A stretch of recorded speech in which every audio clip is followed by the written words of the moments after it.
Watermark's Church Leadership Podcast, a conversation with church leaders for church leaders. I'm your host, John McGee. Thanks so much for joining us today.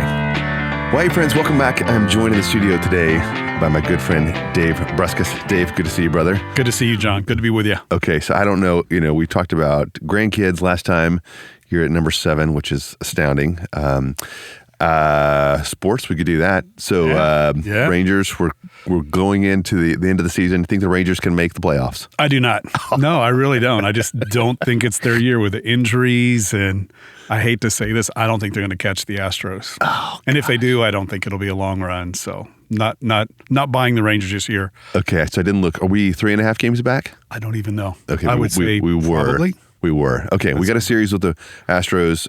If you're not from Dallas, people aren't massive fans of baseball unless they're winning. We don't really have any enemies except the Astros, and so we've got a 3-game set with them coming up, and so we'll see how this thing ages. I don't think the odds are high, but I don't think they're 0 of them making the playoffs. So I wouldn't. I don't bet, but if I did, I wouldn't. We'll have to have a go. friendly food wager of some sort. Bet a burger or something. I like it. Okay, brother. Well, hey, today, friends, we want to talk about how to create culture. And so we did actually a few episodes ago. We talked about some of the things that we were doing around here at Watermark. You can go back and listen to those. Just how we think about our staff culture specifically, but.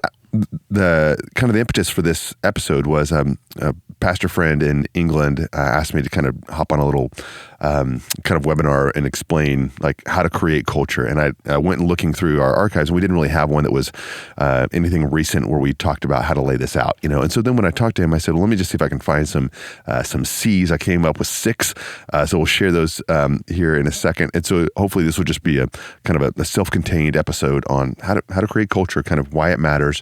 So that you can listen to it yourself. You kind of think about those that you lead with, and then also you could also pass that on to to your teams and say, hey, guys, let's think about this. You can give some homework for people to do, those kinds of things. So. Let's talk about kind of what culture is. Barna says it's a accumulation of behaviors motivated by core values that characterize a group of people. God, that is the most sterile statement I think I've ever read. But since I did read that, Dave, and I think that culture a lot of times is associated with kind of corporate speak, our corporate culture, those kinds of things. Right. So I'm really encouraged. We have lots of business leaders who listen to this podcast. But as a pastor, when you hear the word culture, what do you think? Why is this important? Why'd you even agree to do this? I can right now visualize the person who's about to tune us off and go to an audiobook or jump on Apple Music because, okay, here's what we're doing is we're taking business concepts and superimposing them on the church. But I actually think when we think of culture, even the way that Barna has defined it there, you see aspects of this in the New Testament, specifically with the church. So I would say those things are true, the way he's defined it, accumulation of behaviors, traditions, the way we interact together. But I think beneath that are core convictions and beliefs. Yeah. So if we look at the New Testament, we see this idea of the church being founded on the gospel of Jesus Christ. And then we go to a place like 1 Corinthians 12 and 13 where Paul's talking about love. And he says, these 3 remain: faith, hope, and love. And the greatest of these is love. That's a cultural statement. Yeah. In other words, the ethos of the church, the way that behaviors are set in motion and relationships are worked out is on the basis of faith, hope, and love. And the greatest of these is love. And so I wouldn't dismiss this if you want to dismiss this and put it in the category of, okay, we're just now doing business speak and applying it to the church. Maybe tune in, maybe listen to us, give us a chance. Yeah. And, as you said, as you've said, if you're a person who is, that is looking only at this from a pragmatic perspective, maybe you're going to find it's a little bit more principled than you realize as you look at the scripture. Yeah, that's right. It's interesting. This friend from the UK. That was what. It's just so hard to articulate, but. Even though sometimes you can't define it, you don't quite have words for culture, you can always observe it. When you walk into a place, something about the culture. And then that drives, not just decisions, it really drives everything. And so I just can't overemphasize, at least from my perspective here. So here at Watermark, how we think about culture and how that just drives all the decisions that we make. It impacts rooms that none of the senior leadership teams are in. It informs the way our members relate to each other, in their small groups. So there's these cultural norms that we create, if we're thoughtful about it, really will help us pull off the things that we want to. Like they will. It's not the engine, but it really kind of defines how we relate to us. This idea that people like us do things like this. It's who we are and it's what we do, and it really is impactful. The famous statement. I know we've mentioned it here before by Peter Drucker, that culture eats strategy for breakfast. And so what he's saying, you can have fantastic plans and maybe even money, but if you don't have a great culture, you won't be able to pull those off. And conversely, I've seen it, really, really strong culture with plans and strategies that are, good enough. Something just really thrives. That happens, at the micro level on teams. That happens at the staff. That happens at the church. And it really is just kind of this force multiplier that if you get this right, I think you will just kind of see these exponential, both results, energy, fun. And I think people really do want to be part of cultures that they think are great. People want to be a part of an organization, of a church that has a great culture. And they know intuitively when it's not strong, when it's not thoughtful, when it's not healthy. And it was interesting. I was talking to a friend recently who worked at a kind of a Fortune, was previously a massive company. It's shrunk a little bit. And I asked him, what was the difference? Like, how did that come to be? How did you go from this darling of Wall Street to kind of an also-ran? And they said, you know what, the culture just kind of drifted. No one was paying attention to it. And so here you wake up 10 years later and here you are, And so what they were saying is actually impacted for them, it's dollars and cents. The culture impacted the bottom line. Sure. And I would say in the church world, to be and make disciples, actually our culture will impact that. I agree. And I think maybe we see it not only in the business world in a profound way, you see it in sports, right? As we were talking earlier, you have a team of, hey, this is a team of all-stars. They should win every game, and then they underperform. And so at the end of the year, there's a postmortem, and the coach starts talking about, hey, our locker room culture wasn't good. It wasn't what it should have been, and you realize, okay, this is important. There is an important aspect of it. And I think in a positive sense, I think every church has a unique culture, almost like a unique personality. And there's some aspects of that are really beautiful to think about, that we believe the same things to be true. We can sign off on the same doctrinal statement. We can even have similar programming, but every church has this unique culture or personality that makes it distinct. And in many ways, I think it's actually a really positive, good thing. Yeah, that's right. Yeah. So it's been my experience. Dave, I think you've got more visibility than I do into churches kind of around the world. But when I walk into a church that it just feels like it's thriving in every way. There's a strong culture almost always. And then conversely, when they're really struggling, there's a culture that either hasn't been defined or that is just, in some ways not as good as it could be. And you just know it. It's like walking into a restaurant that's about to close, 3 months from now. You just know it. You feel it. And as well as walking into a restaurant and go, oh wow, they're going to have 20 locations, the next 5. Like you just know. Well, I think that's the danger, is that sometimes the culture is more apparent to the newcomer, than it is the person who's lived in that culture for a season. And so, one of the diagnostic things you can do is get a sense from newcomers how they perceive your culture, because culture becomes very familiar to us, but someone new walks in and they just get a sense of, this doesn't feel right. I know that's very subjective, not very scientific, but oftentimes they're perceiving things that are there. People are very perceptive and they pick up on differences quickly. That's right. That's it. Yeah. So that's just a little bit of a bonus here. It's not something that we had kind of had in our notes. Yes, when you onboard someone, and I just did onto our team, and I told them, you're going to think exactly like us in kind of 90 days from now. And right now you don't. And you're incredibly valuable to us. So I need to hear what you think, what you see, what doesn't make sense to you, what you would do different, if you could do anything you wanted. And just told them, hey, we live in a house and we have no idea how it smells because we live here, but you do, Right. or you will for the next 90 days after that. You're of us, and Yeah, so you're you're going to leave. acclimated. You're right, and so I just need you. You're not being disrespectful. You're not being cantankerous. I need you to tell us what you see, what you sense, what we need to be aware of that we need to double down on. That's just really, really good and strong, and that which we can improve upon. So yeah, that's a bit of a bonus. But new people to any team are incredibly valuable. So, okay, friends, this is going to be simple, I think. We've got 6 C's here. So if you want to build culture, this is the foolproof, scientifically validated. Actually, it's not. It's just 6 C's that seem to kind of make sense as we think about creating culture. And anytime you have 6 of the same letter, you're kind of have to stretch a little bit, and so bear with us. But I think this will be kind of a helpful structure. So, Dave, I think the first one of these, as we think about creating culture, is just to clarify it. And so, if you're going to call people to something, it's got to be clear for you specifically. The leader has got to be clear to you what it is that you're talking about, what it is that you are going to call people to. You're going to have to define it, and you're going to have to make it very specific. You can't simply say, we want to have a great church. Like, I wouldn't even know where to start on that. But if you said, hey, we want to be a church, that you said faith, hope, and love, that exhibits faith.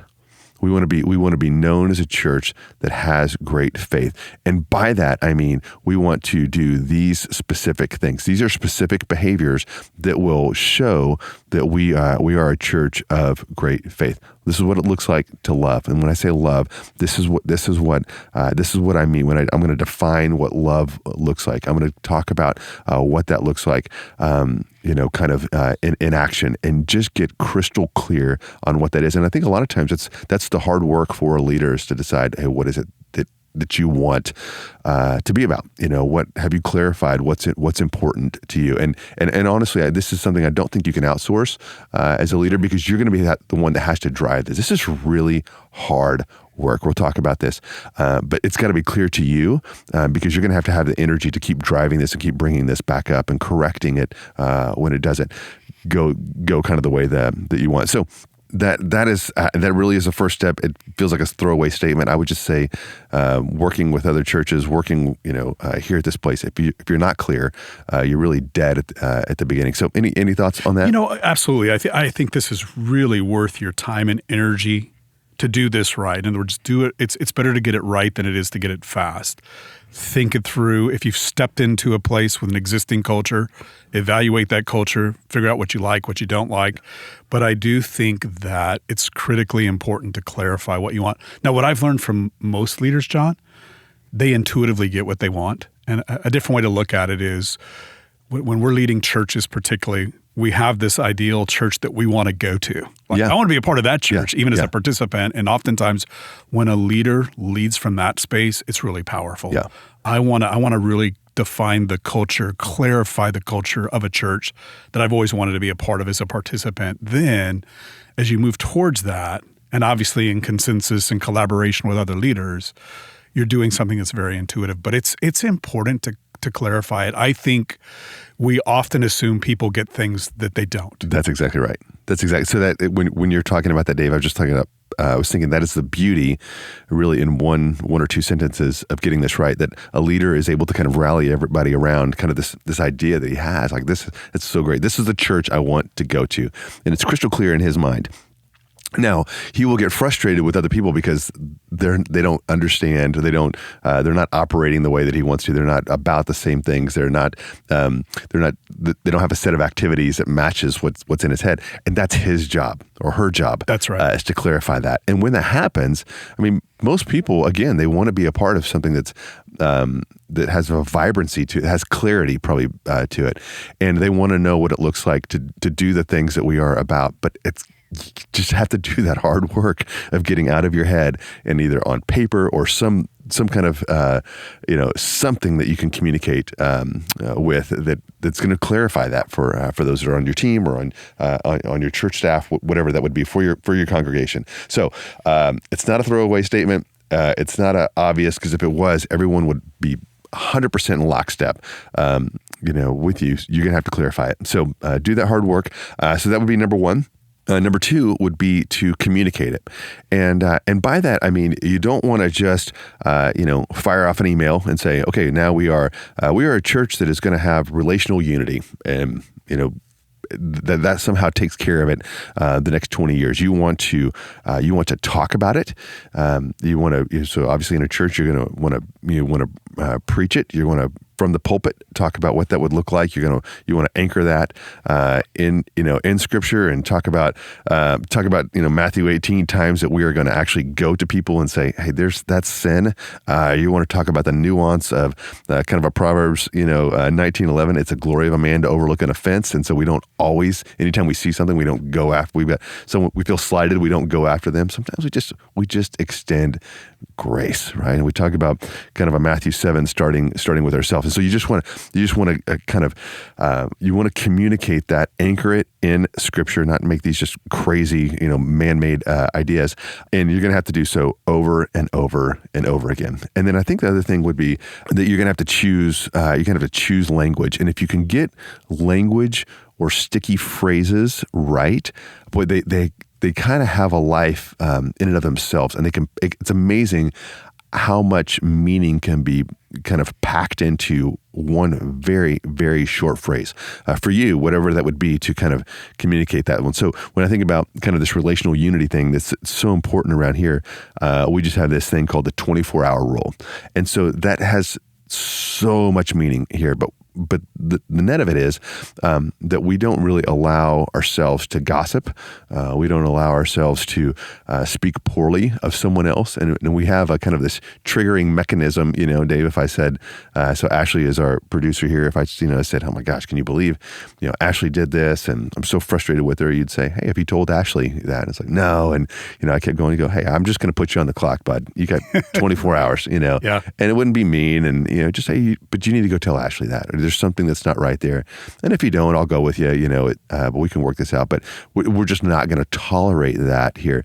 And so I think sometimes whatever it is for you, just having a phrase, and it's been my experience kind of here and watching with other people, the way that works is it's as you explain it, there's something you say that just sticks. And that's the thing that people repeat back. So when you're explaining these core values as culture or whatever that is, pay attention to what seems to stick with people, and then you can just kind of double down on those phrases. But it's going to be clear to you. You've got to make sure that you've could articulate it to others, and then you're going to communicate it and say what it looks like, specifically what it looks like in action. Hopefully, teach it from the Scriptures and have some sticky phrases. So, any thoughts on that? Yeah, a couple thoughts. One is it always requires more repetition than you realize. Yes. And in the life of the church, you always have new people coming in, and so I think it's critically important that you emphasize over and over again the things that are important. And then I think, and I don't know what you think about it. I'd love to know what you think about this, John. Stories are important. Yes. And the reason stories are important is because actions are louder than words. And so I think that one of the best things particularly a leader who has access to speaking, preaching, teaching, whatever those mediums might be, is always thinking in terms of the culture that's being built based on biblical convictions and the stories that illustrate how it works itself out. And the more personal those stories can be, the more exemplary that person can be in living out the culture that he or she wants to pass on to the church.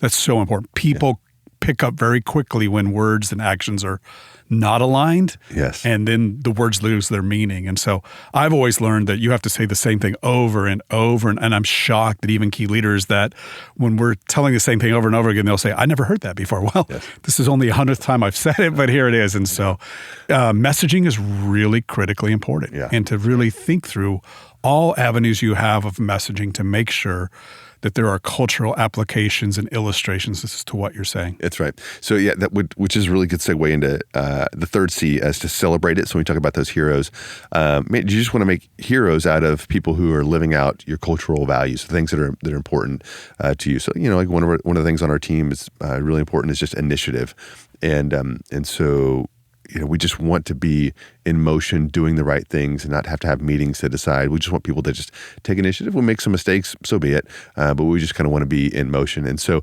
then it's my job to say, when someone takes initiative, even if it isn't where we want to live, exactly for the next, 5 years, to go, man, I really appreciate that. That is exactly what we ask you to do. Thank you so much. Did you guys see this? This is a great example. So you just want to make heroes out of people who are living out your values, whatever it is. So you really want to be a church that shares the gospel, and so, you want to share stories about people sharing the gospel, and then share the stories where it goes well.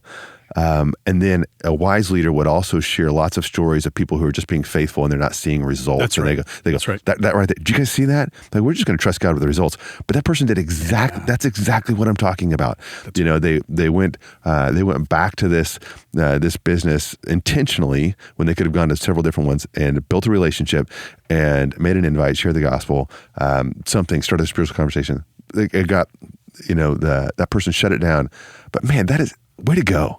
Can we all agree that was amazing? And then people will go, okay, that's what it looks like to do this thing, that people, they will gravitate towards the things you celebrate. That is just the case.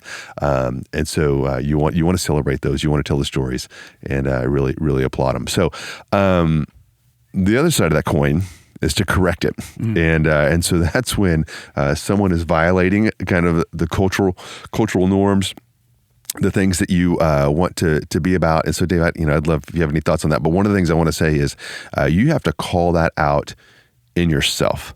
You have to call. And so I'm thinking mostly about just, those that you lead, but you've got to call this out in yourself. And so we just finished up our team retreat, and it ended with some prayer. And I just, I've been so convicted about a lack of contentment in ministry, and I want our team to be just grateful for the opportunity that we have.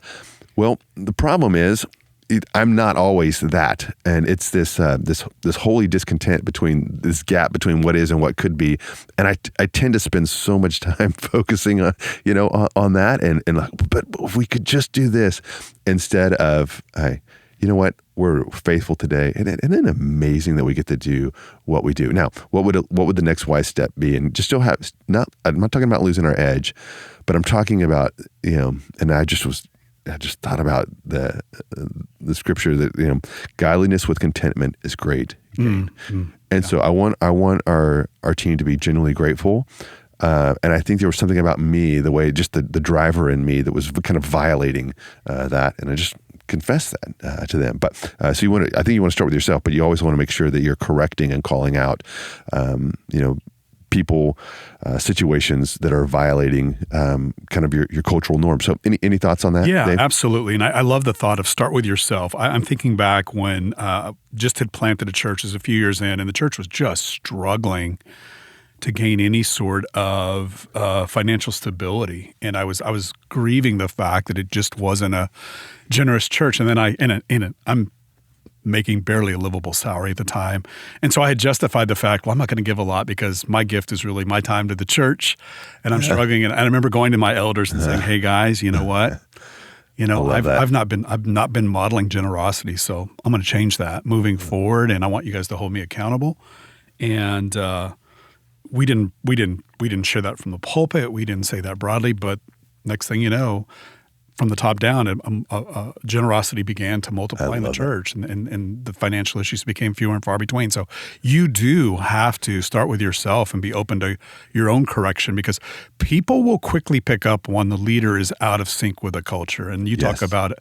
That's when the church really can become unhealthy and dysfunctional. Yes. The other thing I would say is, I can't remember who said it. It's attributed to somebody probably well known, but whatever you tolerate, ultimately becomes culture. And so if you're not corrective, then in essence what you're doing is you're allowing your culture to be hijacked, diluted, whatever language you want to use, by the behaviors, the traditions, the attitudes, the words, the feelings that aren't consistent with what you want to foster. It's so funny, Dave. It's exactly what I was thinking as you were talking, is we get what we tolerate. We do. We get what we tolerate. And so that's where I think as Christians, it's really easy for us. You go 1 Corinthians, there's sexual immorality in the church, and like, we're not going to be okay with that. And if you don't repent, we kick you out of the church like that. Why is that? Well, because as Christians, we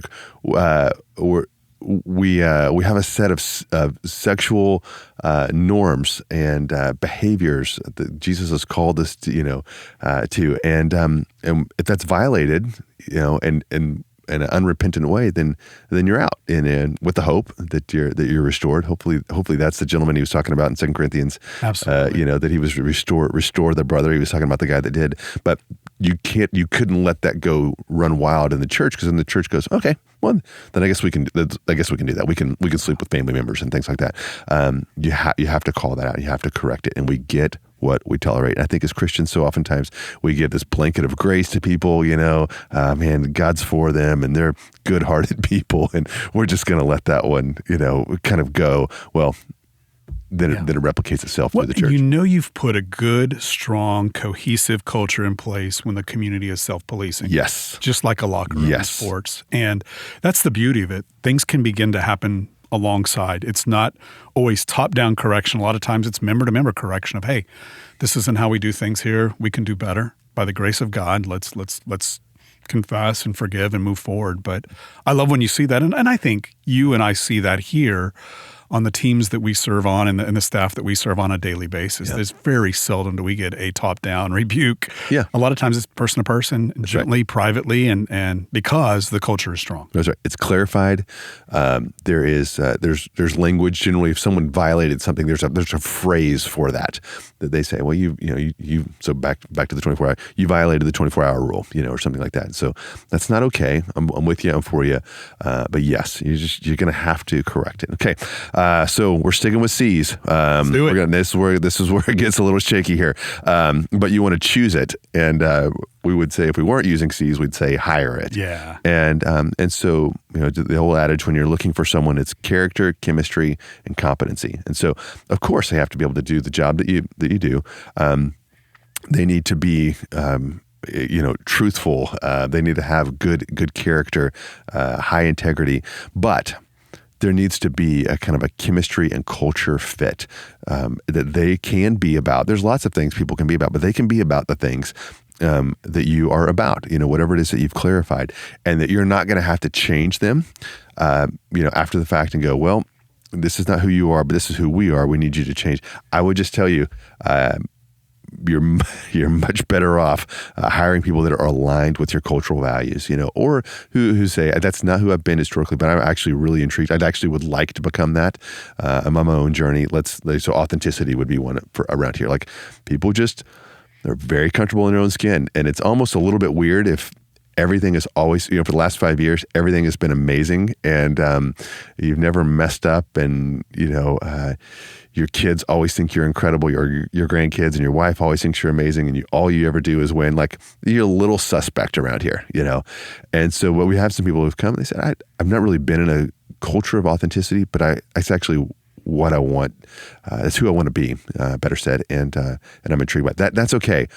But by and large, man, you do not want to put a square peg in a round hole, and it leads to so much frustration. You're running uphill with the wind in your face as opposed to downhill with it to your back. So, any thoughts on that about hiring? Yeah, I've seen this be probably the reason that most hires don't work out. Yeah. I've worked a lot with search firms, and I'm deeply grateful for them, and they serve an important role. But oftentimes, what they miss is the cultural fit, because you can see a person's resume, you understand the gifts, you can even have the same doctrinal statement, but all of a sudden you bring them on, you realize, we have a cultural misfit here. Now, the culture is not going to change. Can that person adapt to the culture? And oftentimes they can't, and so that's a big thing. It's probably also why, all things being equal, John, I really prefer internal hires, because this person not only has relational credibility to begin with, they get the culture. Yeah. And that really helps. Absolutely. You just have a much lower hit rate when you hire from the outside, and I think one of the principles we've used around here is if you're going to start something new, you just you're looking at a blank whiteboard, but you know you want to go this way, and someone's done that somewhere else. That can be a good time to hire from the outside. But by and large, if someone is at your place, it's because they really do resonate with the cultural values, and now you can just give them a new role. Talking about hiring someone who's in the body, and putting them on staff. There's not training, onboarding. They really kind of know the playbook, the operating system, and they just go. And they've chosen that already before the paycheck. They'd chosen to be associated, at this place, use their gifts, their talents, and time. And it's a seamless transition. So yeah, Dave, really, really wise. If you can, hire internally every chance you get. Okay, last one. This is the stretch. It's because we got 6 and they're C's. We need another C. Come on. It's cycle it. Yes. Unless in real time you can come up with another one. But by that I mean repeat it. And Dave, you just said, hey, you talked about saying something literally 100 times. 100 times. So do you have any stories on that? Oh man, I do remember one time with our it wasn't our elder team, it was our senior ministry leaders, non-staff. Yeah. So volunteers, and we had a Friday night service and we had a Sunday morning service. And we had for quite some time. And we talked about, this volunteer served on Sunday mornings, but what we would love to do is bring groups together and talk about it. So I felt like I talked about it ad nauseum. Well, it got to the point with the arrangement we had we were renting space. We could no longer do the Friday night. I remember stepping into that meeting and saying, hey, you know what? Bad news. We're going to have to figure out another time to host our Friday night service. And no kidding, this person the whole time said, we have a Friday night service. And I thought, I don't know how you didn't know that, but it's just people in ministry tend to be very myopic and focused on what they're doing. They oftentimes are not really attentive to the things that are said. I think we all struggle to listen in this day and age. And so I've just learned you have to say things over and over and over again. And again, you have to reinforce them with the actions. You have to reinforce them with stories, or else people, it's just slow. Think about children you've raised. Think about anything you've done and how long it took to get the lesson across. It's slow and coming. And so, you just got to do it. And I think what's hard is that where I see a lot of frustration is the leader who's brought into an existing situation who wants to change the culture. Maybe he or she meets with leaders, says things once or twice, and anticipates change, and it doesn't happen like that. It takes. I think, depending on the size of the organization, the bigger the size, the longer it takes to change. But I think if you are a change agent, you're looking at 3 to 5 years minimum. Yeah. Of cultural change. It's slow, hard work. Yeah. So. Well, and you could actually impact literally day one. You can bring about change, but there is that where you wake up and you go, okay, this is what I had in my head. Yeah, that's a long-term, it's a long-term game. Long-term. So yeah, Dave, if you've had kids, you've had this phenomenon where literally you've told them this 50, 60, 100 times, and someone else shares the same thing with them. They go, you're not going to believe what I just, what I just heard. And they go, and you just kind of have to, put your head, palm to your head and go, my gosh, instead, generally a wise parent will go, that's fantastic, and tell me about that. But just like kids, friends, co-workers, church members, they won't always remember the first time. They rarely will, and they won't the second or third. And so the old adage, and maybe it's a little bit extreme, but once whatever it is that you're trying to change, whatever it is you're trying to communicate, becomes the punchline of a joke, then that means the people know it. Then when they know it enough to make fun of it or tag that on to the end of a sentence to kind of be the punchline. Right. So it would be, hey, ha ha ha, if you don't change, I'm going to pull the 24-hour rule on you, which is, it doesn't even mean it's germane to what we're talking about. Right. Okay. Now it's just that well known. Now we know. We know. And so when you hear people like making fun of it, so to speak, or then now they at least understand it enough to make fun of it, and so you wouldn't tolerate someone like mocking it. But it just takes so much time and energy to communicate culture, what you have in your head, to make it clear, to keep coming, to celebrate it, to correct it, all those kinds of things. It takes a lot of energy, but if you get it right, it works while you sleep.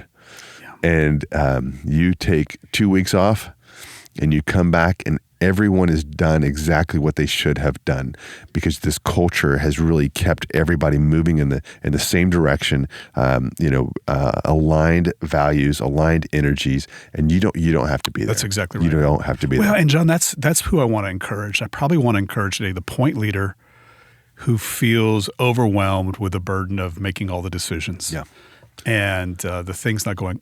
If you build a strong culture, you also are building a very decentralized decision-making culture, because yes, it's good. Everybody gets the values intuitively, and therefore everybody really is empowered and enabled to make decisions that are consistent with the mission, the values, and the vision of the church. And so a good culture really is, by and large, a decentralized culture, because we get it. We understand what we're doing here together. Yes. The senior leader doesn't have to speak into every decision. He doesn't have to control and manipulate and domineer it all, because the culture is in motion and it works like you. And there's freedom to not work all the time, because, like you said, it works while you sleep. Yeah, it's if you get it right, you'll know it and you will love it.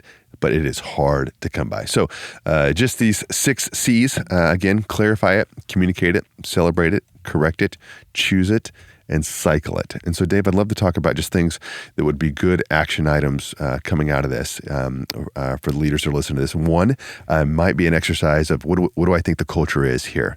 If I had to describe what the culture is, or ask others, what's important here? What do we celebrate? What gets corrected here?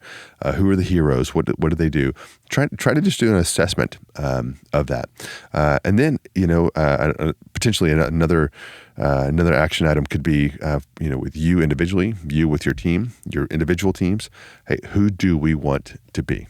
And just start this work of clarifying what it is you want your culture to be about. You can't, and you're gonna have to make that a small, not exhaustive list. You don't use multiple pages for this, and it needs to be memorable. Some of it needs to be on the shorter end, not the longer end, but just start clarifying it, so you don't have this nebulous, we want to be a good church, or we want to be a good staff. What is it? That would be a good one.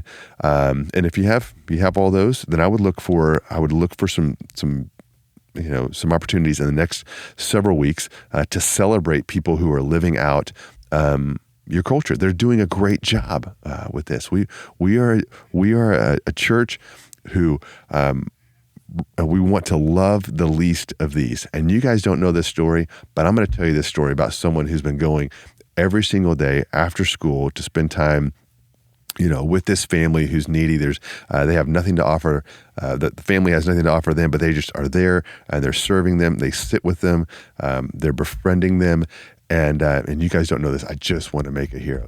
Stand up. You're going to clap for them, whatever it is. Find someone you can celebrate. You're going to do a cash prize for someone. Do that, right? Give them a gift certificate, whatever it is in your culture that would be fun to celebrate. If it's clear you like your culture, I would look this week or sometime soon to celebrate someone who's living that out. Send them an email, text, group text, whatever that is. So any other thoughts on just I think along those lines, if you really want broad ownership of a culture, I think you celebrate the spectacular examples and the small examples alike. It's really good. Everybody's got a significant role here. So the great example of huge sacrifice you celebrate, but also the small detail thing that, hey, this person repeatedly does this. Everybody just sees it and takes it for granted. We want to celebrate that. And then I think, when we talk about correcting things, oftentimes what we don't think in terms of what does that mean holistically. Sometimes you have to correct competing values within your culture and resolve those. That's good. Right? Hey, we want to be about being, and we want to be about doing. Well, that in itself has some tension, and you got to resolve how that works, or people be confused. And then the last thing I would say is, when your culture is changing, acknowledge that. People pick up on cultural change quickly, and they always are going to assign a moral category to it. Yes. And if you act as if, hey, things aren't really changing, but they are, you will unintentionally lose credibility. People sense it, and it's really good to be honest about, hey, we're changing this aspect of our culture. Here's why we're doing it. Stay with us. We think it'll be better in time. Let's work on this together. That's good. That's a couple of pro level pieces of advice, Dave. Thank you very much. Well, friends, hey, hopefully something in here will be helpful. We wanted to make sure you had one episode that talked about creating culture. We have that here that you can reference or share with your teams. But hey, we know this work is hard. It's really hard. And so Dave and I are just sitting in, an air-conditioned building, talking to some microphones. But I'm thinking about the people that are listening to this and are actually doing this every day. And I just want you to know I hold you in high regard. If you're doing something that's important, that aligns with the kingdom of God, and you're doing the hard work every day, we just hold you in high regard. And our admonition to you is just to keep going.